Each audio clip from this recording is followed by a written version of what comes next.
What is up, people? The internet. It is me, Real American Politics, here with the second video of the day. For the past 12, 13, 14 days at this point, I have done a video every single day, and including a couple days with two videos. So today, we're doing our second video of the day, because it is about an important congressional race in the great state of Michigan, and quite frankly, I have to say one thing before we get into the certain race. I do want to talk about Michigan's redistricting real quick. I didn't mention it in the rant I did yesterday, which, by the way, I did have a few errors about New York City. I did explain that in the comments, so sorry about that, but you get the point. Those maps are disgusting. So before we get into what I wanted to talk about, I wanted to give a big props to Michigan for having a solid map. This is what a map should look like. The old map was disgusting. They made it clean. I mean, look at these borders. It essentially keeps counties together. It keeps most of Detroit in one district, not this horse shit.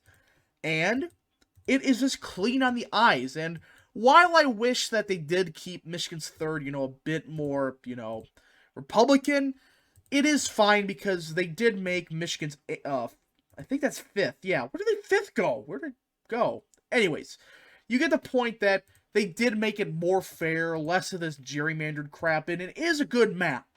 But of course, take a guess what happens. It's in litigation. An independent commission voted yes for this, by the way. They're getting sued because somehow this is going to hurt black people from running for office. They get 2 black majority seats, right? That, I think one of them's a white Democrat.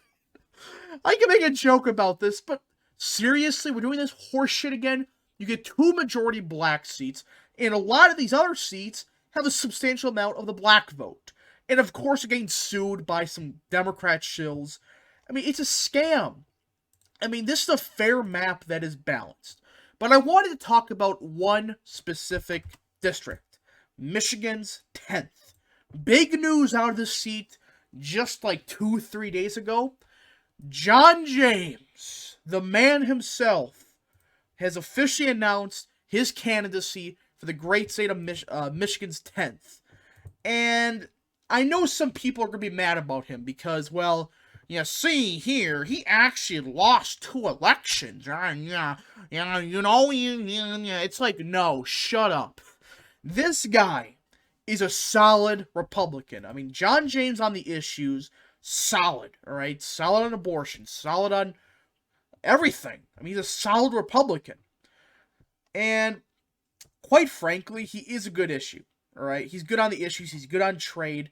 And let's talk about these 2 elections real quick. Michigan's in 2018. John James lost by 6.5 points to Stabenow, who's been there for 30 years at this point, I think, or something like that. And here's my issue with people arguing that, well, he lost in 2018, that's why he's not a good candidate. This was a blue wave year. Do people seemingly forget this was a blue wave year? He only lost by 6.5, when the national environment was 8 points Democrat. And for perspective, in 2012, which was, a Democrat-leaning cycle for, Congress, for the Senate, all that stuff. Stabenow won by 20. It was a 14-point shift towards Republicans, with the national environment getting significantly more Democrat. And again, you can make the argument, well, you see, that was because, Michigan is closer now. True, but it just proves my point that even then, he did substantially better than most Republicans thought he would have done. I mean, there's some polls that showed James down by 10, 11. So he outperformed in 2018 of all the years. A substantial blue wave year. And against an incumbent who's been there for years. And you look at this map, the reason that he lost was simple, all right? It wasn't because he's a bad candidate.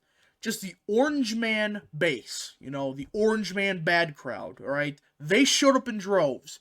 But the Orange Man good crowd, aka, those more blue-collar, working-class voters, right? Those are the voters that, Republicans should try to appease, but they keep blowing. They either didn't show up, or, in particular in the central part of the state, they voted for Stabenow significantly more than they did for Clinton, for Biden, all of that.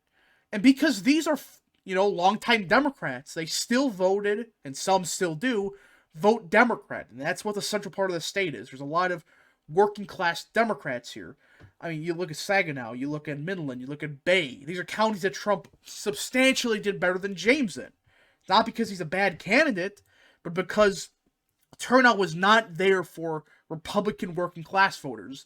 And the Democrat working class voters that did vote for Trump, they still voted Democrat for Stabenow because she is still fairly popular in the state of Michigan. So that is why the argument of 2018 is a bunch of horseshit. Now 2020. Look at this. It went from a 1 point, 6 years ago. Peters won by 13. I mean, look at this map. This is absurd. To Peters only winning by 2. Again, this was a red wave year in 2014. It trended like 20, 30 points Republican. It was absurd. And this was a race James should have won. Absolutely. You can make the argument when he lost this race. Well, do I have to say it? I'm not allowed to say the word, alright? But, let's just, certain city down here in southern Michigan, we won't talk about. But, the one county that is important is Macomb County. And you look at the district, it's essentially old Macomb County with parts of Oakland. Now, why does this exactly matter anyways? I mean, sure, James lost a lot in, Wayne County, Washington County, Ingham counties, etc. This matters because Macomb County is where the district is. And James won this by around 5-6 points. I think Trump won it by around 7-8, so it was a slight underperformance. But this county is the definition of a working class, blue-collar county. And it's a unique county as it's a quote-unquote suburb of Detroit, but at the same time it's a Republican trending suburb. It just proves the point that just because it's a suburb doesn't mean shit. It depends what type of suburb it is. And this is a working class suburb.